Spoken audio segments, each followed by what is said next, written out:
If you think jazz funk is just smooth grooves and background music, these albums may completely change your mind. Today I want to share 5 jazz funk records that I keep coming back to. Albums with ridiculous musicianship, deep grooves, strange textures, massive energy, and in some cases complete chaos in the best possible way. We've got Byrd at his most spiritual and funky, George Duke creating pure keyboard magic, Miles Davis sounding like he's leading a band from a different planet, and a couple of records that I honestly don't hear enough people talking about. So let's get straight into it. First up is Ethiopian Nights by Byrd. It was recorded in 1971 and released the following year. Now this album came out during a really fascinating period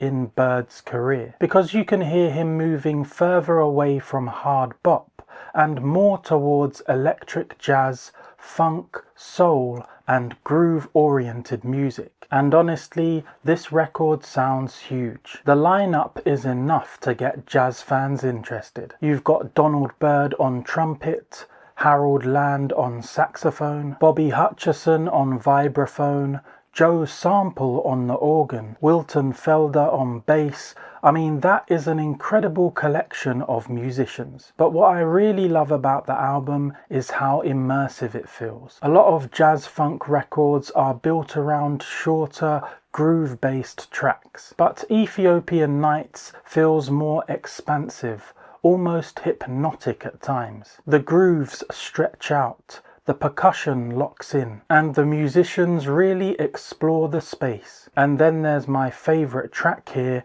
The Emperor. This track absolutely pulls you in. The groove is deep, slightly murky, incredibly warm, and the electric textures throughout the track give it that late night spiritual atmosphere that I really love. Joe Sample's organ work adds so much character to the sound, and Bobby Hutcherson's vibraphone playing gives the whole thing this shimmering quality, floating above the rhythm section. What's also interesting is that even though this is clearly a jazz funk record, it still feels closely connected to the more exploratory post-bop world. It doesn't feel watered down at all. There's still complexity here, still improvisation, still risk. And Byrd's trumpet playing throughout the album is just incredibly confident and expressive. If someone enjoys the more electric side of early 70s jazz, but maybe hasn't gone fully into fusion yet, I think this album is an amazing bridge into that world. But if Ethiopian Nights feels warm and spiritual,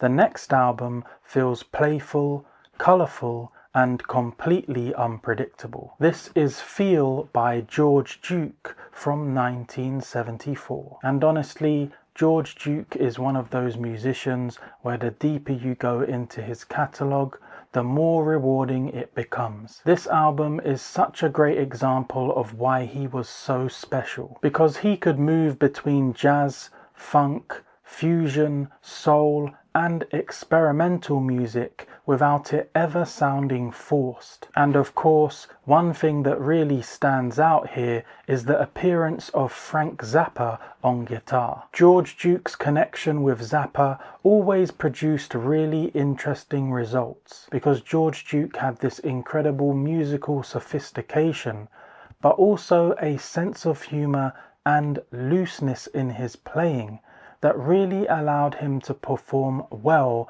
in these experimental environments. The lineup here is fantastic as well.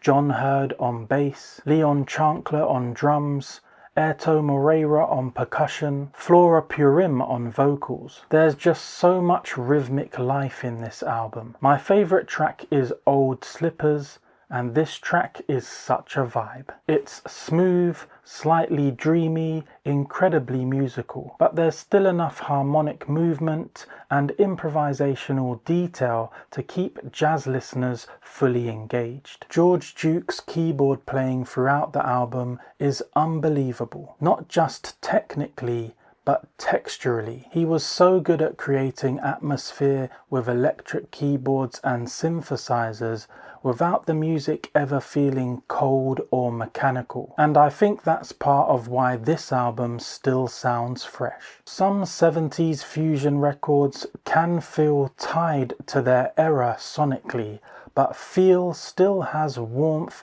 and personality all over it. There's also a really nice balance between accessibility and experimentation. Nothing feels overly dense or difficult, but the musicianship is constantly impressive. This is one of those albums where you can either sit and analyze every little detail or completely sink into the groove. And honestly, those are often the best jazz funk records. Now the next album takes things in a completely different direction, because this is jazz funk at its absolute most intense. This is Agharta by Miles Davis from 1975. And this album is not subtle at all. This is one of the most aggressive, explosive, chaotic jazz funk fusion records I've ever heard. Recorded live during Miles Davis's 1975 visit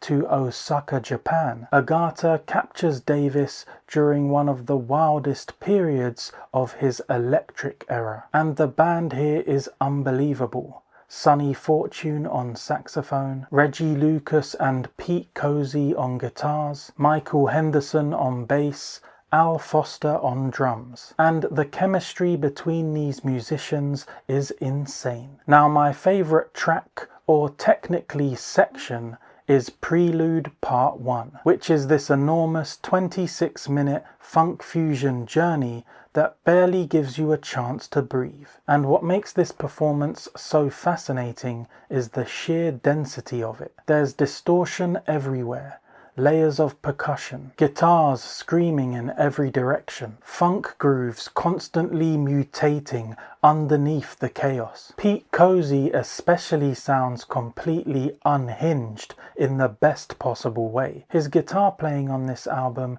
is genuinely otherworldly, and Michael Henderson's bass work is absolutely crucial, because while everything else feels like it's flying apart, the groove underneath remains incredibly deep and heavy. That's one of the things I love most about Miles's electric period. Even at its most abstract and abrasive, the groove still matters. This album definitely isn't the most accessible record on today's list. But if you're someone who enjoys music that feels dangerous and unpredictable, Agharta is an incredible experience. And honestly, every time I listen to it, I notice something different. It almost feels less like listening to an album and more like stepping into this giant electric storm for an hour and a half. I know this era of Miles can divide listeners a bit. Some people absolutely love it,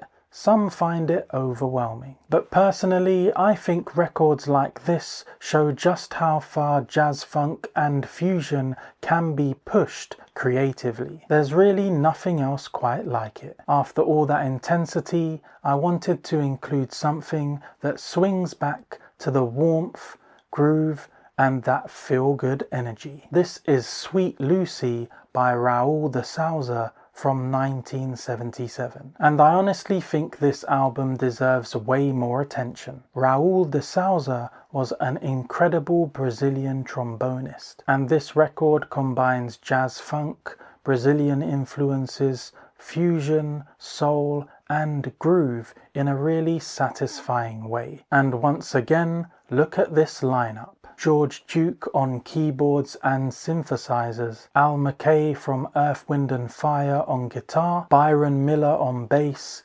Ndugu Chancla on drums, Airto Moreira on percussion. This is serious firepower. My favourite track here is At Will, and this track has such a fantastic groove. Everything feels incredibly tight, but still relaxed at the same time. The rhythm section locks in immediately. George Duke's keyboards add all these rich textures around the groove, and Raul de Souza's trombone playing really gives the album a distinct voice compared to some of the other jazz funk records being released around the same time. Because trombone isn't always the lead instrument people associate with jazz funk and fusion, the sound immediately stands out, and Raul plays with so much confidence and energy throughout the album. There's also a really uplifting quality to this record. Even when the musicianship gets complex, the music still feels inviting and joyful. And I think that's one of the reasons why this album is such an enjoyable listen from start to finish. It's sophisticated without becoming overly serious, which honestly is something I really appreciate in jazz funk. Sometimes you just want incredible musicians playing incredible grooves, and this album absolutely delivers that. The final album on today's list feels a little more futuristic and slightly stranger in places, but that's exactly why I love it. Last up is Beyond Mobius by Cedar Walton from 1976. Now, most people primarily associate Cedar Walton with hard bop and traditional acoustic jazz settings, which makes this album especially interesting. On this album, Walton embraces electric keyboards, synthesizers, and funk influences much more than listeners might expect from him. And the personnel on this record is stacked. Blue Mitchell, Eddie Harris, Eric Gale, Gordon Edwards, and a handful of different drummers. There's so much happening across this album sonically. My favorite track is the title track, Beyond Mobius. And what I really love about this piece is how it balances groove with atmosphere. The synthesizers create this almost cosmic backdrop, while the rhythm section keeps everything grounded with this really solid funk pulse. Eric Gale's guitar work adds so much colour throughout the album as well. He's one of those musicians who could elevate any session he appeared on, and Eddie Harris brings this slightly unpredictable edge to the music that stops it from feeling too polished. That's something I really appreciate about this album overall. It doesn't feel overly clean or commercially calculated. It still feels adventurous. You can hear musicians experimenting with new sounds and new technologies while still maintaining that jazz foundation underneath everything. And honestly, albums like this are the reason why mid to late 70s jazz funk is so fascinating to explore. There were so many established jazz musicians trying new ideas, embracing electric instruments, blending genres and taking risks. Some experiments worked better than others, but when it worked, it worked. So those were 5 jazz funk albums that I genuinely love and keep returning to. We had the spiritual grooves of Donald Byrd, the colourful keyboard world of George Duke, the total electric chaos of Miles Davis, the Brazilian-infused energy of Raul de Souza, and the futuristic fusion experiments of Cedar Walton. And honestly, one of my favourite things about jazz funk is just how broad the style can be. You can go from warm and soulful to completely experimental without losing that groove at the center of the music. If you've listened to any of the albums mentioned in today's video, make sure you leave a comment below letting me know what you think. Also, be sure to leave your jazz funk album recommendations there as well. If you enjoyed the video, make sure you give it a like and consider subscribing to the channel to stay up to date with my latest uploads. If you want to continue hanging out with me here on the channel, I'll pop a video in the corner for you to click on now. Other than that, I'd like to say thanks for watching, and I'll see you in the next one.